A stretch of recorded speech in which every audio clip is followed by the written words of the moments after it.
This is London calling. Here is a news flash. The German radio has just announced Hitler is dead. Repeat that. The German radio has just announced that Hitler is dead. Menjelang akhir April 1945, Berlin sudah berubah menjadi kota yang nyaris tak dikenali. Bangunan runtuh, jalanan dipenuhi puing, dan dentuman artileri terdengar tanpa jeda. Pasukan Soviet yang dipimpin oleh Georgy Zhukov semakin mempersempit kepungan di pusat kota. Di bawah reruntuhan Kanselir Reich, terdapat bunker beton yang menjadi tempat perlindungan terakhir rezim Nazi. Di ruang bawah tanah itulah, Adolf Hitler menunggu akhir yang tak terhindarkan. Suasana terasa campur aduk antara harapan kosong dan keputusasaan. Para pejabat tinggi masih mencoba menyusun strategi, meski laporan kekalahan datang bertubi-tubi. Joseph Goebbels tetap menunjukkan loyalitas penuh, sementara sekretaris seperti Treutel Junge kelak menceritakan betapa rapuhnya kondisi fisik Hitler saat itu. Tangannya gemetar, langkahnya berat, dan wajahnya tampak jauh lebih tua dari usianya. Semua orang di ruangan itu tahu bahwa Reich ketiga sedang menuju ujung jalan. Pada 29 April 1945, di tengah kepungan dan kehancuran, Hitler menikahi Eva Braun dalam sebuah upacara singkat di bunker. Beberapa jam setelahnya, ia mendiktikan wasiat politiknya yang berisi pernyataan terakhir dan penunjukan penerus. Dalam dokumen itu, ia tetap menyalahkan musuh-musuh lamanya atas kekalahan Jerman. Tidak ada tanda penyesalan atas perang yang telah merenggut jutaan nyawa. Sementara di luar bunker, suara ledakan semakin mendekat. Siang hari tanggal 30 April 1945 menjadi momen paling menentukan. Menurut kesaksian para staf yang selamat, Hitler dan Eva Braun masuk ke ruang pribadi mereka setelah berpamitan. Tak lama kemudian, terdengar suara tembakan. Ketika pintu dibuka, Hitler ditemukan tewas dengan luka tembak di kepala, sementara Eva Braun diduga meninggal akibat menelan cyanida. Perintah segera diberikan untuk membawa jasad mereka ke Taman Kanselir Reich. Tubuh keduanya kemudian disiram bensin dan dibakar, sesuai instruksi Hitler sebelumnya. Ia tidak ingin jasadnya dipamerkan atau dipermalukan seperti yang terjadi pada Mussolini. Proses pembakaran berlangsung cepat, di tengah dentuman meriam Soviet yang semakin dekat. Api dan asap bercampur dengan kehancuran Berlin yang hampir total. Namun karena pembakaran itu tidak sempurna, sisa-sisa jasad masih dapat ditemukan. Beberapa hari kemudian, pasukan Soviet memasuki kompleks tersebut dan menemukan sisa-sisa yang terbakar. Namun situasi perang yang kacau membuat dokumentasi tidak dilakukan secara ideal. Kesaksian terbatas dan kondisi jasad yang rusak menimbulkan pertanyaan.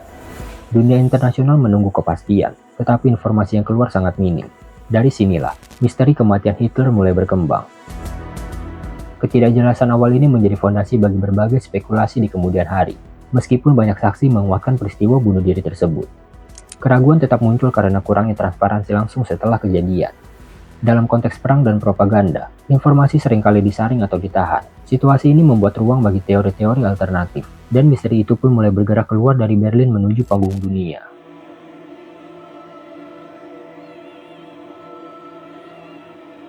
Setelah Berlin resmi jatuh pada 2 Mei 1945, unit kontraintelijen Soviet bernama Smersh ditugaskan menyelidiki bunker. Mereka menemukan sisa-sisa jasad yang telah terbakar di Taman Kanselir Reich. Identifikasi dilakukan melalui rahang dan catatan gigi, karena bagian tubuh lain rusak parah. Dokter gigi Hitler dan asistennya dipanggil untuk mencocokkan rekam medis. Hasilnya menunjukkan kecocokan yang kuat dengan data yang dimiliki.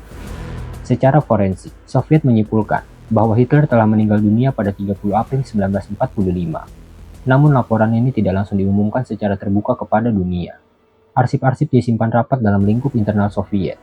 Situasi politik saat itu mulai berubah, karena ketegangan antara sekutu Barat dan Uni Soviet meningkat. Informasi pun menjadi bagian dari permainan kekuasaan. Menariknya, Joseph Stalin sempat menyatakan kepada pihak Barat bahwa Hitler mungkin telah melarikan diri. Pernyataan ini menimbulkan kebingungan besar. Sebagian sejarawan menilai bahwa sikap ambigu tersebut adalah strategi politik untuk menciptakan tekanan atau ketidakpastian. Dunia yang baru saja keluar dari perang, kini memasuki era perang dingin. Ketidakjelasan resmi memperkuat kecurigaan publik. Selama bertahun-tahun, akses terhadap arsip Soviet sangat terbatas. Negara-negara Barat hanya mengandalkan kesaksian saksi bunker dan laporan intelijen masing-masing. Dalam kekosongan informasi itulah, teori pelarian mulai tumbuh. Setiap detail kecil diperbesar dan ditafsirkan ulang. Publik yang haus kepastian justru semakin dibingungkan. Pada dekade-dekade berikutnya, Sejumlah penelitian tambahan tetap menguatkan kesimpulan awal tentang bunuh diri. Bahkan pada tahun 2018, tim ilmuwan Perancis meneliti ulang rahang yang disimpan di arsip Rusia. Hasil analisis menunjukkan konsistensi dengan laporan forensik tahun 1945. Tidak ditemukan bukti bahwa Hitler selamat atau melarikan diri secara ilmiah. Versi bunuh diri kini semakin kokoh. Meski demikian, keraguan tidak sepenuhnya hilang. Fakta bahwa informasi sempat ditutup rapat selama bertahun-tahun menciptakan bayangan panjang. Dalam sejarah, keterlambatan transparansi seringkali memicu teori konspirasi. Dan dalam kasus tokoh sebesar Hitler, dampaknya jauh lebih besar. Misteri pun terus bergulir melewati batas Eropa.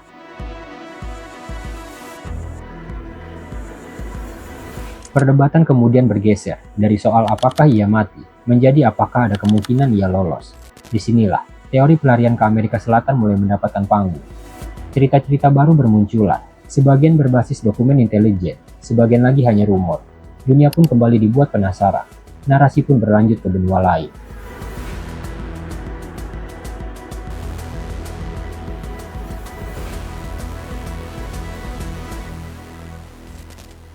Teori paling populer menyebut bahwa Hitler tidak mati di Berlin, melainkan berhasil melarikan diri ke Argentina. Negara tersebut memang diketahui menerima banyak mantan anggota Nazi setelah perang. Di bawah kepemimpinan Juan Perón, Argentina dituduh bersimpati kepada beberapa tokoh Jerman. Fakta ini menjadi bahan bakar utama bagi teori konspirasi. Apalagi beberapa kapal selam Jerman memang menyerah di pelabuhan Argentina setelah perang berakhir. Sejumlah buku dan dokumen alternatif mengangkat narasi bahwa Hitler hidup tenang di wilayah Patagonia.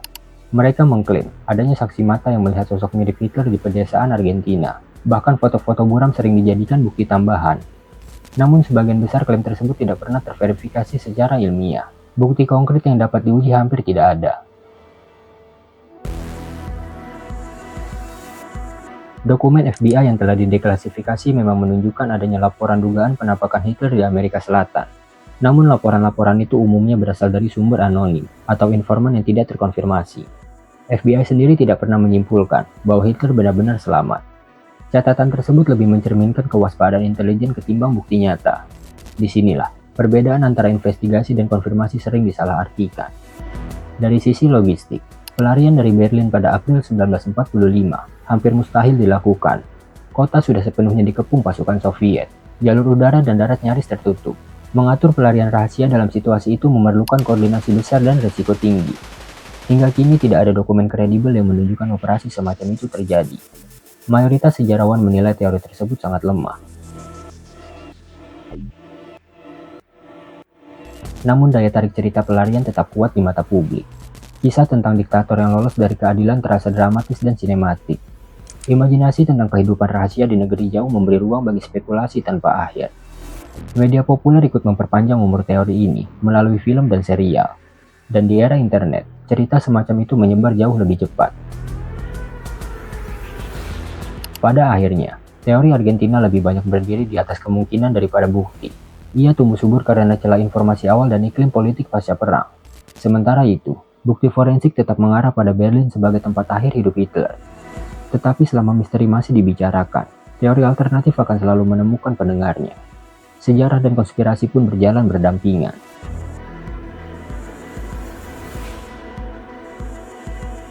Kisah ini menunjukkan bagaimana fakta dan rumor dapat bercampur dalam ingatan kolektif. Satu pertanyaan ambigu saja bisa memicu dekade spekulasi. Dan dalam dunia yang haus sensasi, teori konspirasi seringkali lebih menarik daripada laporan ilmiah. Namun untuk memahami sejarah secara utuh, kita perlu kembali pada sumber yang dapat diverifikasi. Dari sanalah, gambaran yang lebih jernih mulai terlihat. Empfingen Sie den Rechenschaftsbericht über eine 5-jährige Aufbauarbeit des nationalsozialistischen Staates. Kisah tentang kematian Hitler pada akhirnya menjadi contoh bagaimana sejarah dan konspirasi dapat berjalan berdampingan. Satu peristiwa bisa memiliki dua wajah, satu berbasis arsip dan penelitian, satu lagi berbasis spekulasi dan imajinasi. Dalam kasus ini, bukti ilmiah lebih berat di satu sisi, sementara teori alternatif tetap hidup di ruang diskusi publik. Dan selama minat terhadap Perang Dunia II masih ada, pembahasan tentang akhir hidup Hitler kemungkinan akan terus muncul. Jika kamu merasa kisah ini penting untuk terus diingat, bantu kami menyebarkannya. Suaramu adalah bagian dari kisah itu sendiri.